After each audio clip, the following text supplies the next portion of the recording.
Hi, this is Bhupen. I am from Easy Classes, and in this lecture we will discuss about working with static properties. पिछले lecture में देखा अपन ने static function बनाया और उसको बगैर ऑब्जेक्ट क्रिएट किए हुए अपन ने कॉल कराया। अब देखते हैं कि स्टैटिक फंक्शंस में अपन क्या क्या प्रॉपर्टीज यूज कर सकते हैं और उसे अपन कैसे एक्सेस करेंगे। यहाँ पे क्या करेंगे, अपन वही क्लास रहने देंगे जो पहली है। यहाँ पे एक डेटा प्रॉपर्टी बनाते हैं, इसका नाम रख देते हैं डॉलर डेटा।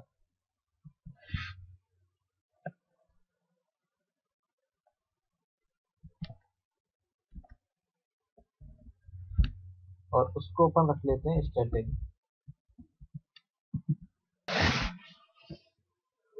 बाकी का सब फिर इवन हम स्टैटिक फंक्शन में कोई भी पैरामीटर पास भी कर सकते हैं। यहाँ पर स्टैटिक फंक्शन है वर्क ऑफ स्टैटिक। यहाँ पर अपन क्या पास कर रहे हैं, डॉलर $var। ओके, अब इस फंक्शन के बाहर जाते हैं और जो यूज कर रहे हैं वो चीज अपन सेट करते हैं। यूजिंग स्टैटिक फंक्शन ऐसे रहने देते हैं। यहाँ पे एक चेंज करते हैं, अपन यहाँ पे क्या पास कर रहे हैं, 5, कुछ भी रख सकते हैं। अब ये 5 किसमें जाके स्टोर होगा, डॉलर टी ए आर को अपन किसमें स्टोर करा लेते हैं, डॉलर डेटा।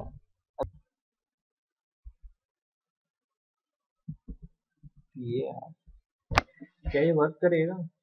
डॉलर दिस क्या करता है, ये करंट ऑब्जेक्ट को वैल्यू रेफर करता है और यहाँ पे कोई ऑब्जेक्ट है ही नहीं, तो ये किसको रेफर करेगा?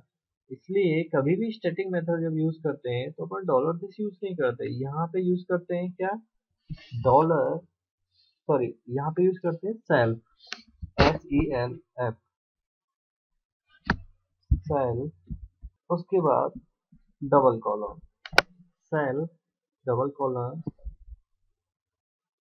Dollar data equal to dollar P. क्या डिफरेंस है डॉलर दिस और इसमें? वहां पे दिस में ही डॉलर आता था, बट यहाँ पे जो अपना वेरिएबल है वहीं पे डॉलर आएगा। और वहां पे एक पॉइंटर यूज करते थे इस टाइप से, देखो ऐसे। लेकिन यहाँ पे ऐसा नहीं है, यहाँ पे अपन डबल कॉलर यूज कर रहे हैं। तो ये क्या करेगा, वैल्यू को करंट ऑब्जेक्ट को रेफर ना करके जहाँ पे स्टैटिक फंक्शन की प्रॉपर्टी अपन एक्सेस करेंगे वहां पे वैल्यू ट्रांसफर करेगा। तो इसका मतलब क्या है कि जो अपन ने 5 अभी PAR में डाला है वो किस में आ जाएगा, डॉलर डेटा में। और डॉलर डेटा अपन ने क्या बना रखा है, स्टैटिक। ओके, अब आगे चलते हैं। पहले इसको प्रिंट करा लेते हैं, इको दी वैल्यू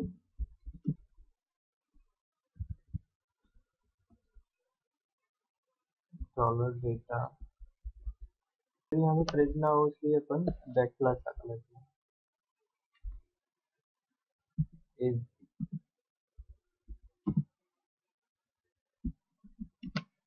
यहाँ पे तुम ये कॉपी कर सकते हो, यानी यहाँ पे अपन एक वैल्यू प्रिंट करा लेते हैं पहले, और इसका फिर इंक्रीमेंट कर लेते हैं, फिर बाद में प्रिंट करा देते हैं। अब यहाँ पे इंक्रीमेंट कर लेते हैं,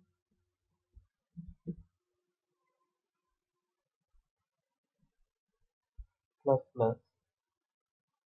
अब इसके बाद प्रिंट करा लेते हैं,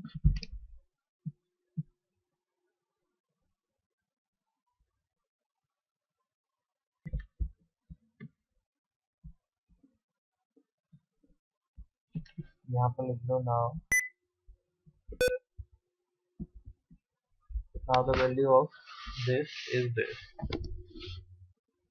अब इसके बाहर जाओ, इसको ऐसे ही रहने दो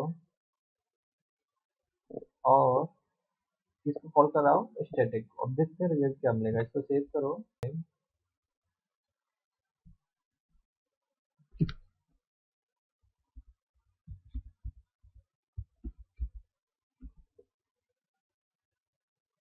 यहाँ पे क्या रह रहा है, 14th लाइन में देखो क्या रह रहा है,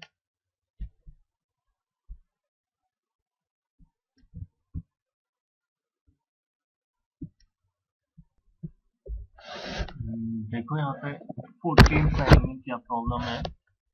ये बोल रहा है कि यहाँ पे कोई प्रॉब्लम है, यानी डॉलर डेटा को अपन क्लास के बाहर से कॉल कर रहे हैं। इसका मतलब क्या है कि अपन ने यहाँ पे डिक्लेयर कर रखा है, इसको यहाँ से उठाओ और क्लास के अंदर लेके आओ। कंट्रोल कंट्रोल बी, सेव कराओ, ब्राउजर पे जाओ, F5 दबाओ। ये अपना output using static function the value of self data is 5।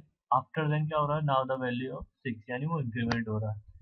Execution process को समझ। स्टैटिक फंक्शन मेन प्रॉब्लम क्या है कि स्टैटिक फंक्शन जो होते हैं उनको अपन बगैर ऑब्जेक्ट क्रिएट किए कॉल कराते हैं, यानी क्लास के नाम से क्लास का नाम आता है और उस स्टैटिक फंक्शन का नाम आता है, और उसके बीच में क्या आता है, डबल कॉलन, यानी 2 बार कॉलन लगाना पड़ता है, जैसे यहाँ पे।